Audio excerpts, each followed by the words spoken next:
मध्य प्रदेश में बढ़ते कोरोना संक्रमण के कारण 10वीं और 12वीं के बोर्ड एग्जाम जून में कराने का प्रस्ताव भेज दिया गया है। इस पर मुख्यमंत्री शिवराज सिंह चौहान की मुहर लगनी बाकी है। 10वीं की परीक्षा 30 अप्रैल और 12वीं के एग्जाम 1 मई से शुरू होने थे। वहीं राजस्थान सरकार राज्य में लॉकडाउन के बाद 10वीं और 12वीं के एग्जाम पर कोई फैसला लेगी।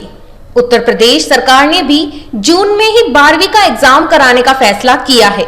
Central board of secondary education (CBSE) के 12वीं के एग्जाम कराने के मसले पर रविवार को हुई हाई लेवल मीटिंग में कोई फैसला नहीं हो पाया। मीटिंग के बाद केंद्रीय शिक्षा मंत्री रमेश पोखरियाल निशंक ने कहा कि सभी राज्यों से 25 मई तक प्रस्ताव मांगे हैं। ज्यादातर राज्य परीक्षा कराने के लिए तैयार हैं। इस पर 1 जून को आखिरी फैसला लेंगे।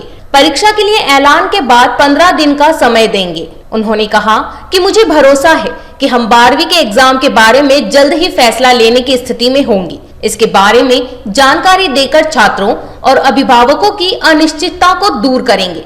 सिर्फ 3 सब्जेक्ट के एग्जाम कराने पर होगा विचार। कोरोना महामारी की दूसरी लहर के बीच CBSE 12वीं क्लास में मुख्य विषयों यानी मेजर सब्जेक्ट्स का एग्जाम लेने पर विचार कर रहा है। 12वीं में साइंस, कॉमर्स और आर्ट्स के केवल 3 मुख्य विषयों की ही परीक्षा लेने पर विचार किया जा रहा है। बाकी सब्जेक्ट्स में मुख्य विषयों पर मिले नंबर्स के आधार पर ही मार्किंग का फॉर्मूला भी बन सकता है। यह भी कहा गया है कि जो स्टूडेंट्स कोरोना की वजह से एग्जाम नहीं दे पाते, उन्हें एक और मौका मिलना चाहिए। दिल्ली सरकार एग्जाम कराने के पक्ष में नहीं है।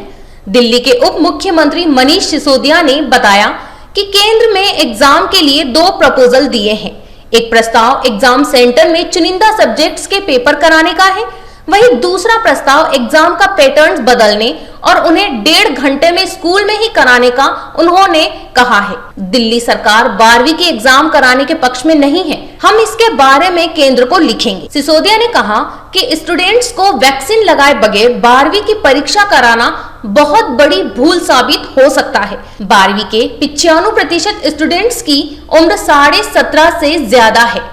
ऐसे में हमें एक्सपर्ट से बात करनी चाहिए कि क्या उन्हें कोविशील्ड या वैक्सीन दी जा सकती है। एग्जाम्स को लेकर 2 कंडीशंस हैं। पहली, सिर्फ मेजर सब्जेक्ट्स की परीक्षा निर्धारित सेंटर्स पर कराई जा सकती है। इन परीक्षाओं के नंबर्स के आधार बनाकर माइनर सब्जेक्ट्स में भी नंबर दिए जा सकते हैं। इस विकल्प के तहत परीक्षा करवाने के लिए प्री एग्जाम के लिए 1 महीना एग्जाम और रिजल्ट्स डिक्लेयर करने के लिए 2 महीने और कंपार्टमेंट में एग्जाम के लिए 45 दिन का समय चाहिए होगा। यानी इस विकल्प को तभी अपनाया जा सकता है जब CBSE बोर्ड के पास 3 महीने की विंडो हो। दूसरे विकल्प में सभी सब्जेक्ट्स के एग्जाम के लिए 1.5 घंटे 90 मिनट का समय निर्धारित करने का सुझाव दिया गया है। इसके साथ ही पेपर्स में सिर्फ ऑब्जेक्टिव या शॉर्ट क्वेश्चंस पूछने की ही सलाह दी गई है। इस तरह 45 दिन में ही एग्जाम कराए जा सकते हैं। इसमें कहा गया है कि 12वीं के बच्चों के मेजर सब्जेक्ट्स की परीक्षा उनके ही स्कूल में ली जाए। साथ ही एग्जामिनेशन सेंटर की संख्या बढ़ाकर 2 गुनी कर दी जाए।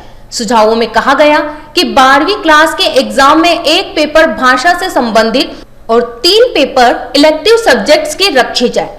5वें और 6ठे सब्जेक्ट्स के नंबर इलेक्टिव सब्जेक्ट्स में मिले नंबर के आधार पर दिए जाए। यदि बोर्ड दूसरे विकल्प को चुनती है तो 2 फेज की परीक्षा करवाई जा सकती है। कोरोना होने पर परीक्षा न दे पाने पर भी मिलेगा एक मौका। और जिन जगहों पर कोरोना महामारी से हालात ज्यादा खराब नहीं है, वहां पहले फेज में परीक्षा करवाई जानी चाहिए। बाकी बचे इलाकों में दूसरे फेज में परीक्षाएं करवाएं। दोनों फेज के बीच 14 दिन का गैप होना चाहिए। यदि कोरोना संक्रमण के कारण कोई छात्र परीक्षा नहीं दे पाता है तो उसे एक और मौका मिलना चाहिए।